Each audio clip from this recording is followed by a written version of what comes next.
بسم اللہ الرحمن الرحیم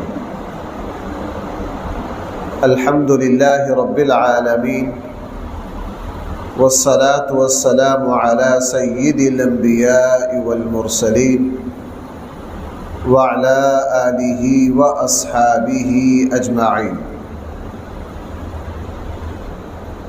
اما بعد فاعوذ باللہ من الشیطان الرجیم بسم اللہ الرحمن الرحیم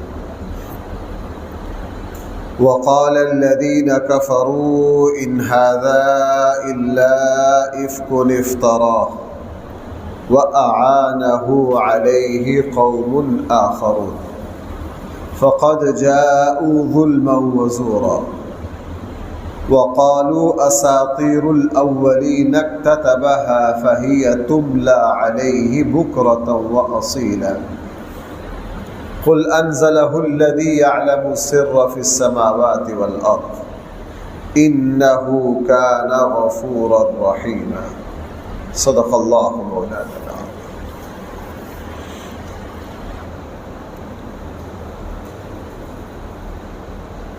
سورت کے شروع میں نے عرض کیا تھا کہ اس سورت میں قرآن کریم نے کافروں نے نبی کریم صلی اللہ علیہ وسلم پر جو اعتراض کیے یا قرآن کریم پر جو اعتراض کیے، قرآن کریم نے ان کا بھی کچھ تذکرہ کیا ہے.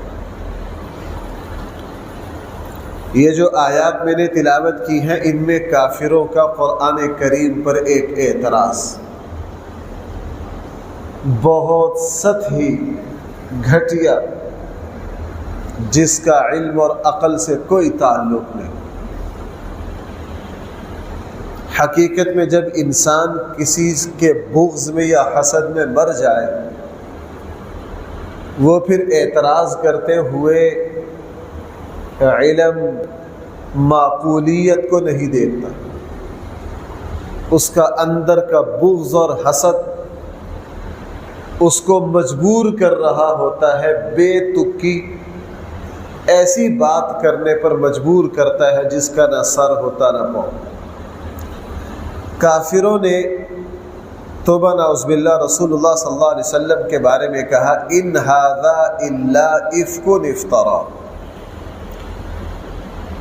حوصلہ نہیں پڑتا بندہ اس کا ترجمہ کس طرح کرے. وقال الذین کفروا، کافروں نے کہا ان ھذا، نہیں ہے یہ قرآن، الا افکن، مگر ایک جھوٹ، افتراہ، جس کو نبی نے گھڑ لیا ہے،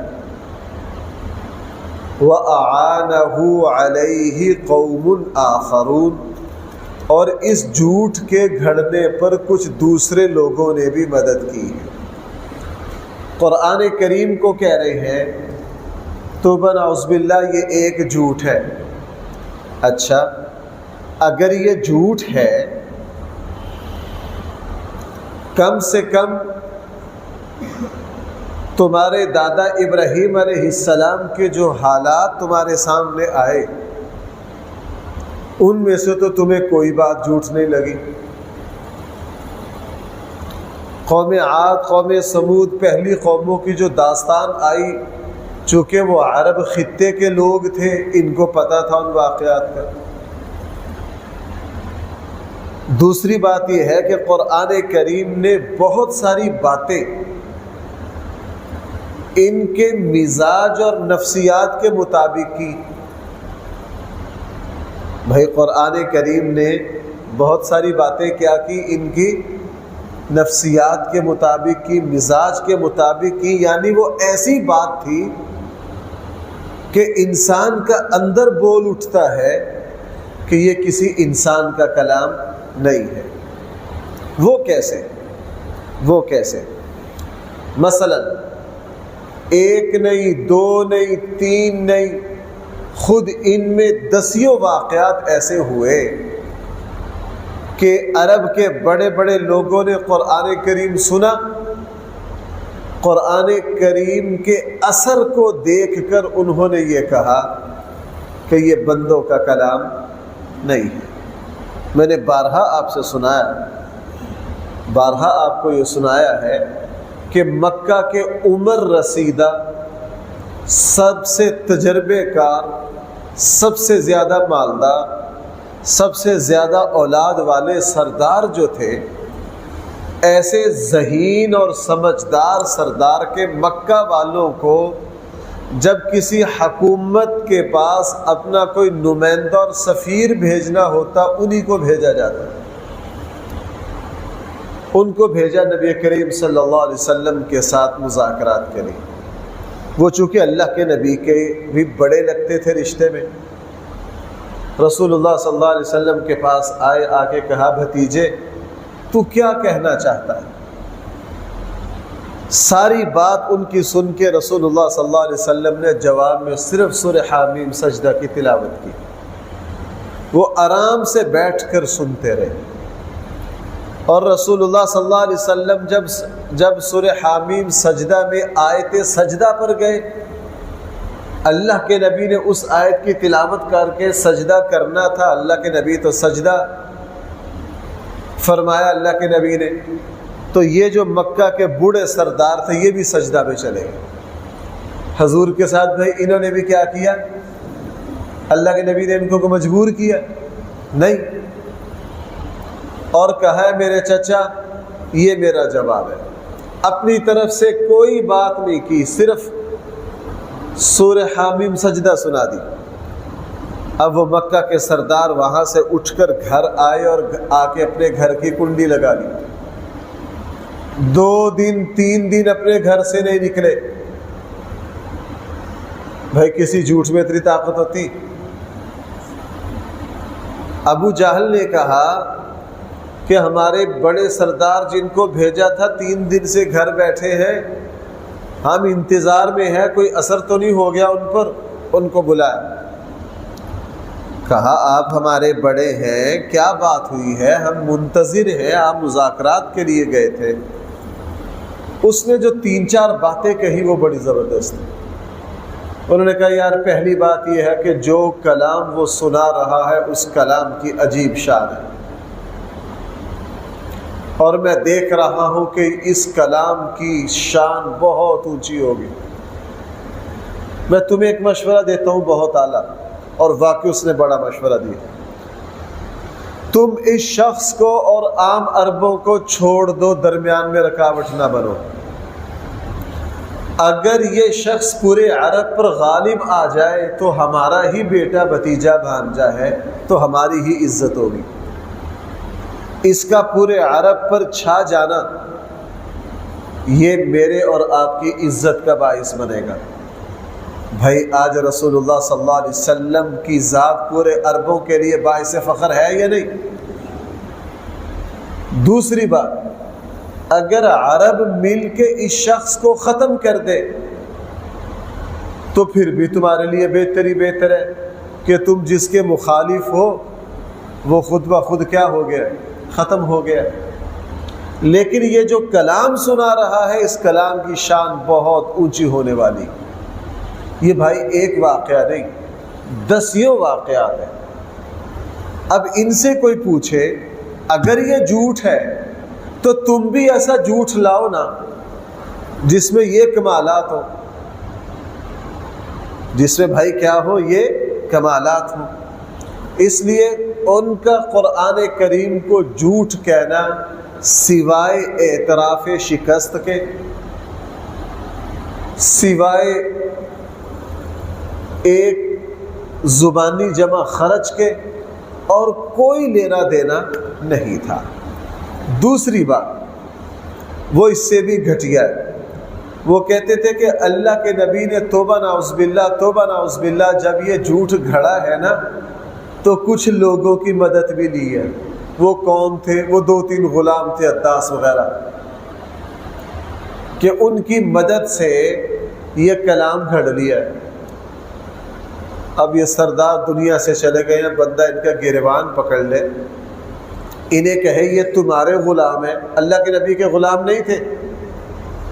جن غلاموں کے بارے میں کہتے تھے نا کہ یہ غلام رسول اللہ صلی اللہ علیہ وسلم کو مدد دیتے ہیں قرآن کریم یہ کلام گھڑنے میں، بھائی وہ غلام کن کے تھے؟ انہی مکہ کے سرداروں کے تھے، اگر انہوں نے رسول اللہ صلی اللہ علیہ وسلم کی مدد کی ہے اس کلام کو بنانے میں، تو ذرا اپنے غلاموں سے تم بھی کو مقابلے پر کلام لے آؤ، پتہ چل جائے تمہاری زبان بھی عربی ہے۔ لیکن بھائیو، ایک سوال ذہن میں آتا ہے کہ اتنے گھٹیے اعتراض کا قرآن نے ذکر کیوں کیا؟ بھائی ذرا توجہ کرنا، قرآن کریم نے کافروں کے اتنے گھٹیا اعتراض کا، جس کا کوئی سر اور پاؤں نہیں ہے، جس میں کوئی معقولیت نہیں ہے، قرآن نے اس کا تذکرہ کیوں کیا ہے؟ قرآن کریم مجھے اور آپ کو دو باتیں سمجھانے کے لیے یہ بات کہہ رہا ہے کہ اے ایمان والو، ایک تو تمہارے رب پر، تمہارے نبی پر، تمہارے دین پر، تمہاری کتاب پر قیامت تک ایسے اعتراضات کیے جائیں گے، قیامت تک ایسے اعتراضات کیے جائیں گے جن کا نہ سر ہوگا نہ پاؤں ہوگا، ان سے ہرگز پریشان نہ ہونا، ان سے ہرگز پریشان نہ ہونا۔ دوسرا، ہر مسلمان کو یہ سکھا دیا، خصوصاً وہ مسلمان جو دین کی خدمت کے لیے کھڑا ہو، کہ جناب تمہیں ایسے ایسے بیکار اور بیہودہ اعتراضات اور اشکالات کا سامنا کرنا پڑے گا جو بالکل بیکار ہوں گے۔ مومن کا کام ان اعتراضات کی طرف متوجہ ہونا نہیں ہے۔ اس لیے قرآن کریم یہ بھی، اس سے آگے بھی 4-5 اعتراضات ہیں۔ میں ذرا ترجمہ کرتا ہوں، آپ ذرا اندازہ لگائیے کہ رسول اللہ صلی اللہ علیہ وسلم کے مد مقابل جو تھے وہ اخلاقی پستی کی کس گہرائی میں کھڑے تھے۔ ذرا دیکھیے قرآن کیا کہہ رہا ہے۔ وقال الذین کفروا، کافروں نے کہا، ان ھذا الا افک افترا، نہیں ہے یہ مگر افک۔ بھائی عربی میں افک پتہ کس الزام اور تہمت کو کہتے ہیں؟ حضرت عائشہ پر جو تہمت لگی تھی نا، قرآن کریم نے اس کو بھی افک کہا ہے۔ ان الذین جاءوا بالافک، افک ایسے بہتان کو کہتے ہیں جس کا غلط ہونا بالکل واضح ہو۔ قرآن کافروں نے ایسا توہین والا لفظ قرآن کے بارے میں بولا ہے، ان ھذا الا افک، نہیں ہے یہ مگر اپنی طرف سے گھڑا ہوا بہتان، جھوٹ، من گڑت، افتراہ، جس کو رسول اللہ صلی اللہ علیہ وسلم نے خود گھڑ لیا ہے۔ وَأَعَانَهُ عَلَيْهِ، اور مدد کی ہے اس جھوٹ کے بنانے پر، قوم آخرون، کچھ دوسرے لوگوں نے۔ قرآن نے اس کا کیا جواب دیا؟ فرمایا فقد جاءوا ظلما وزورا، تم یقیناً بہت زیادتی اور بیکار اور فضول بات کر رہے ہو۔ قرآن نے چونکہ بہت سطحی اعتراض تھا، اس کا جواب دینا بھی مناسب ہے کہ ہر ایمان والے اس کا جواب خود سمجھ جائیں گے۔ آگے یہ اسی اعتراض کا حصہ، وقالو، اور کافر یہ بھی کہتے تھے، اساطیر الاولین، یہ پہلے لوگوں کے قصے ہیں۔ بھائی یہ کیا ہے؟ پہلے لوگوں کے قصے ہیں۔ بھائی قرآن میں صرف قصے کہانی ہے؟ قرآن کریم نے 2-4 ایسے اصول دے دیے انسانوں کو کہ پوری روئے زمین پر امن قائم ہو جائے، یہ پہلے لوگوں کے قصے۔ قرآن کریم نے اخلاق، شرافت، حیا، انسانیت کی ایسی تربیت کی کہ دنیا میں کوئی کتاب آج تک، قیامت کی صبح تک، قرآن کریم کا تربیت میں مقابلہ نہیں کر سکتی۔ وقالوا اساطیر الاولین، یہ پہلے لوگوں کے قصے ہیں، اکتتبھا، جس کو لکھوا لیا ہے، فہی تملی علیہ بکرۃ واصیلا، بس صبح شام یہی آپ کے سامنے پڑھتے رہتے۔ اللہ کے نبی کو بھائی کیا کہہ رہے ہیں؟ صبح شام یہ آپ کے سامنے پڑھتے رہتے ہیں۔ قل، آپ ان کو جواب دیجئے، انزلہ الذی یعلم السر فی السماوات والارض، اس قرآن کو اتارا ہے اس ذات نے جو زمین و آسمان کے سارے راز جانتی ہے۔ بھائی یہ کس نے اتارا ہے زمین و آسمان کے؟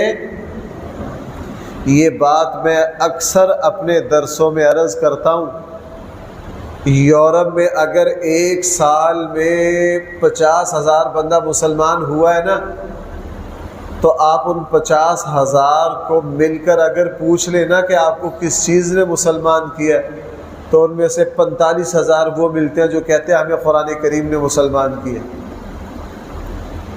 کس نے مسلمان کیا؟ قرآن کریم نے۔ 1400 سال بعد، 1500 سال بعد، 1800 سال بعد بھی اس کلام کی تاثیر ایسی ہے، سننے والوں پر یہ قرآن ایک سحر طاری کر دیتا ہے۔ لیکن وہ اس کو کہتے تھے یہ قصے کہانیاں صبح شام وہی پڑھ کے سناتا رہتا ہے۔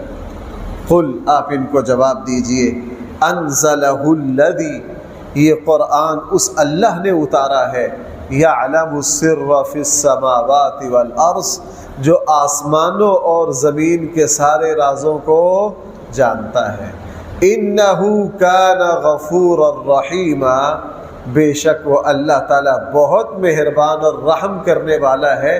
یہاں غفور الرحیم کا کوئی جوڑ نہیں بنتا بظاہر، لیکن حقیقت میں یہ صفت بالکل صحیح ہے۔ اس صفت کا مطلب یہاں یہ بنا، تم جیسی بیہودہ بات کر رہے ہو نا، چاہیے تو یہ کہ اللہ کا عذاب ابھی آ کے تمہیں صفحہ ہستی سے مٹا دے۔ تم جس طرح کی بیکار بات کر رہے ہو، لیکن اللہ غفور الرحیم ہے، وہ انسانوں کی زبان سے اللہ کے بارے میں، اپنے دین کے بارے میں بڑی بڑی گھٹیا باتیں سنتا ہے، لیکن پھر بھی اللہ تعالیٰ نظر انداز کرتے ہیں، مہلت دیتے ہیں۔ آگے والا اعتراض بھائی حضور علیہ السلام پر ہے۔ بھائی اگلا اعتراض کس پر ہے نبی کریم؟ وہ بھی دیکھ لیجئے، آپ کو اندازہ ہو جائے گا وہ کتنا سنجیدہ ہے۔ وقالو، کافر یہ بھی کہتے ہیں، ما لہذا الرسول، یہ کیسا رسول ہے، یأکل الطعام، جو کھانا کھاتا ہے۔ بھائی سن رہے، یہ کیسا رسول ہے جو کیا کرتا ہے؟ یعنی نبی اور رسول ایسا ہونا چاہیے جو کھائے نا۔ اچھا، وَيَمْشِي فِي الْأَسْوَاقِ، اور بازاروں میں چلتا پھرتا ہے، بازاروں میں چلتا پھرتا ہے۔ اگلی بات، لولا انزل الیہ ملک، اس رسول پر کیوں کوئی فرشتہ نہیں اتارا گیا، فیکون معہ نذیرا، تاکہ وہ نبی کے ساتھ چلے پھرے اور لوگوں کو ڈرائے۔ اس نبی کے ساتھ کون ہونا چاہیے؟ اچھا، اگر اللہ تعالیٰ حضور کے ساتھ حضرت جبرائیل کو اتار دیتے اور یہ مارتے پتھر حضرت جبرائیل کو، تو حضرت جبرائیل کا ایک جھٹکا ہی کافی تھا ان کو۔ وہ حضرت جبرائیل جن کے 400 پر ہیں، اور اس پوری کائنات کے خلا میں صرف کتنے پر سما سکتے ہیں؟ 4۔ یعنی اس جہان میں اتنی وسعتی نہیں کہ 396 پروں کو سما سکے۔ صرف کتنے پر کھلتے ہیں یہاں؟ قرآن نے تذکرہ کیا قوم لوط کی 17 پتہ نہیں 18 کتنی بستیاں تھیں۔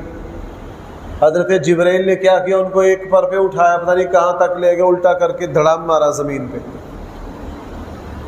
کہتے ہیں جناب اس نبی کے ساتھ کون ہو؟ کوئی فرشتہ ہو، کوئی فرشتہ ہو۔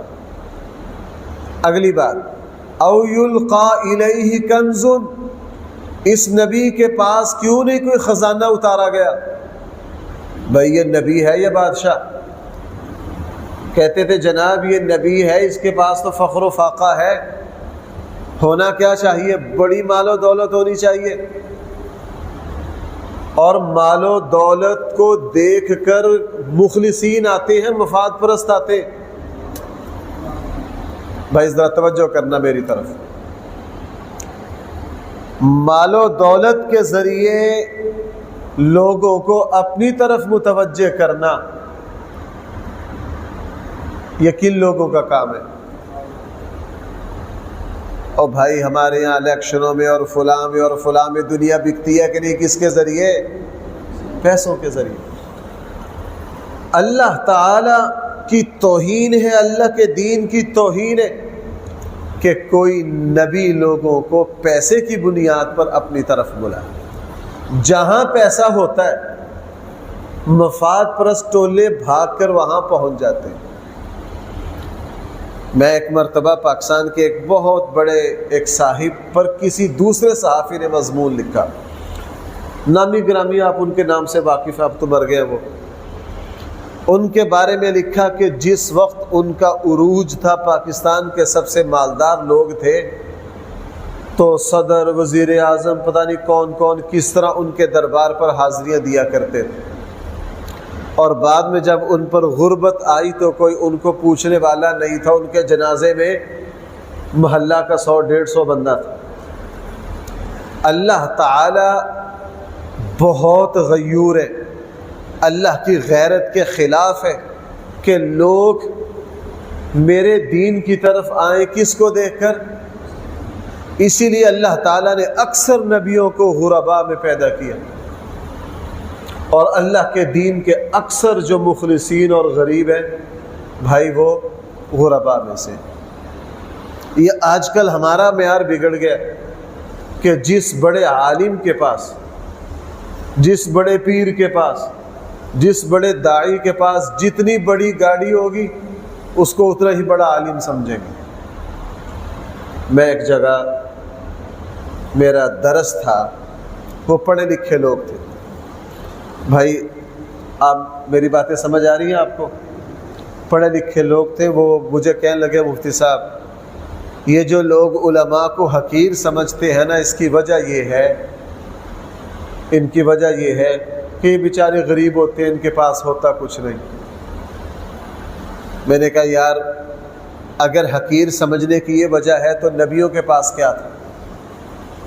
میں نے انہی آیات اور سورہ بنی اسرائیل کی آیات کا خلاصہ بتایا۔ بھائی اللہ کے نبی کے گھر میں فخر و فاقہ رہا کہ نہیں رہا؟ اس لیے یہ بات کہنا، سچائی کو پیسے کے ساتھ دیکھنا، یہ اس سچائی کی توہین ہے۔ میں نام نہیں لیتا، میں اشارے سے بات عرض کرتا ہوں۔ ایک مرتبہ میں سیالکوٹ ایک جگہ بیان کے لیے گیا، میرے ساتھ کسی جماعت کے 2 شخص تھے۔ وہاں بیٹھے ہوئے ایک صاحب نے، وہ جو میرے ساتھ جو اس جماعت کے 2 دوست سے، ان سے سوال کیا کہ یار آپ کے ڈسکا میں آپ کی فلاں جماعت جو ہے بہت پرانی ہے، لیکن پھر بھی آپ کا وہاں کوئی خاص کام نہیں ہے، اس کی وجہ کیا ہے؟ تو میرے ساتھ وہ جو جماعت، جس جماعت کے وہ دوست تھے، انہوں نے بڑی زبردست بات کی۔ انہوں نے کہا جی اصل بات یہ ہے کہ آپ جس جماعت کا یا ہماری جماعت کے بارے میں جو کہہ رہے ہیں نا، پاکستان بننے کے بعد اس جماعت میں جو لوگ ڈسکا کے 2-4 شامل ہوئے وہ سارے مالدار تھے۔ وہ سارے کون تھے؟ مالدار تھے۔ اور مالداروں کے پاس کچھ ایسے لوگ آ جاتے ہیں جن کا مقصد کیا ہوتا ہے؟ مالی مفاد۔ اس لیے کچھ ایسے لوگ بھی آ گئے کہ جن کا مقصد دین نہیں تھا، کیا تھا؟ مالی مفاد۔ آپ حضرات کو پتہ ہے جب مدینہ ہجرت ہوئی تو قبائل کے لوگوں نے ہجرتیں کی کہ نہیں؟ قرآن نے کیا کہا؟ انما الاعمال بالنیات وانما لامرئ ما نوى۔ بات لمبی ہو گئی۔ کافر یہ کہہ رہے ہیں او یلقى الیہ کنز، اس نبی کے پاس کوئی خزانہ کیوں نہیں ہے؟ او تکون لہ جنہ، یا اس نبی کے پاس کوئی لمبا چوڑا باغ اور زمینیں ہونی چاہیے۔ اس نبی کو نبی نہیں بلکہ کوئی وڈیرا ذمہ دار ہونا چاہیے۔ یأکل منہا وقال الظالمون، ظالم کہتے ہیں ان تتبعون الا رجلا مسحورا، تم نہیں اتباع کر رہے مگر اس شخص کی جس پر جادو ہوا ہے۔ اللہ تعالیٰ نے فرمایا ہمیں اپنے نبیوں کے لیے ان چیزوں کی ضرورت نہیں ہے۔ ہاں دیکھو بھائی، مختصر بات آخری، نبی کے لیے، اسلام کے خادموں کے لیے سب سے اہم چیز ایمان ہے، تقویٰ ہے، دنیا سے بے نیازی ہے، اللہ پر بھروسہ ہے، اوصاف ہے، یہ چیزیں اصل ہیں بھائی، یہ چیزیں کیا ہیں؟ اصل ہیں۔ یہ نہیں کہ جس پیر کے پاس جتنی بڑی گاڑی، میں مختصر کرنا چاہتا ہوں، بات پھر لمبی ہو جاتی ہے۔ ایک مرتبہ ایک جگہ بیٹھا تھا، وہ صاحب ہمیں اپنے پیر کا تعارف کروا رہے تھے کہ جی ماشاءاللہ جو کشمیر میں ہمارے پیر صاحب ہیں نا، ان کی جو خانقاہ ہے وہ 10 ایکڑ میں ہے۔ ٹھیک ہے جی، کہنے لگا مفتی صاحب ماشاءاللہ ان کے پاس 25-30 ایسی گاڑیاں ہیں، اعلیٰ سے اعلیٰ 6-7 گاڑیاں تو ایسی ہیں جو پاکستان میں کسی کے پاس نہیں ہے، صرف انہی کے پاس ہے، فلاں ہیں فلاں ہیں فلاں، لمبی تفصیل بتائی۔ میں نے کہا یار یہ جتنا آپ نے تعارف کروایا یہ آپ کے پیر کا اللہ کا بندہ ہونے کی دلیل نہیں ہے، یہ دنیا دار ہونے کی دلیل ہے۔ میں نے کہا جس چیزوں کو تم فخر سے بیان کر رہے ہو نا، یہ چیزیں تو دلیل ہے اس بات کی کہ وہ کاروباری آدمی ہیں، ان کا دین سے کوئی لینا دینا نہیں ہے۔ کہنے لگا نہیں جی یہ آپ نے کیسی بات کر دی۔ میں نے کہا یار اسی معیار پر ذرا نبیوں کو پرکھ لو، اسی معیار پر کس کو پرکھ لو؟ نبیوں کو پرکھ لو۔ یہ کوئی معیار نہیں ہے، معیار بھائی کیا ہے؟ ایمان۔ نمبر 2 تقوی، اعمال صالحہ، خشیت، یہ جو اوصاف ہے یہ اصل۔ اس لیے قرآن یہ ساری کافروں کی بیہودہ باتیں کہہ کے نا آخر میں ذرا آخری آیت کا ترجمہ دیکھنا، قرآن کہہ رہا ہے انظر، اے نبی ذرا دیکھ، کیف ضربوا لک الامثال، تیرے لیے کیسی کیسی مثالیں اور باتیں کر رہے ہیں۔ اے نبی جی ذرا دیکھ تیرے بارے میں کیسی گھٹیا باتیں کر رہے ہیں۔